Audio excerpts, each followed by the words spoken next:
2024 ఎన్నికల్లో జరిగిందేదో జరిగిపోయిందని కూటమి నేతలకు కూడా ఆ ఫలితాలు అర్థం కావటం లేదన్నారు మాజీ మంత్రి అంబటి రాంబాబు. చంద్రబాబు బోటకపు మాటలతో మోసపోయామని ప్రజలు అనుకుంటున్నారని, మళ్లీ జగన్ అధికారంలోకి రావటం ఖాయమన్నారు అంబటి.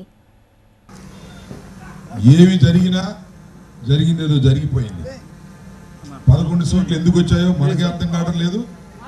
మనకు అర్థం కాకపోతే వాపోయా, మనకు అర్థం కాకపోతే అర్థం కాలేదు. వాళ్ళకు కూడా అర్థం కావట్లేదు అన్ని సీట్లు వాళ్ళకి ఎందుకు వచ్చాయో. ఇలాంటి పరిస్థితి వాళ్ళు ఉంది. ఇవాళ ప్రజలు రియలైజేషన్ స్టార్ట్ అయింది.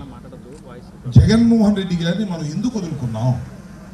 చంద్రబాబు చెప్పినటువంటి బోటపు మాటలు నమ్మి అక్షరాల ఇచ్చిన మాట నిలబెట్టుకున్న జగనన్నని వదులుకున్నామని బాధపడుతున్నటువంటి తరుణం.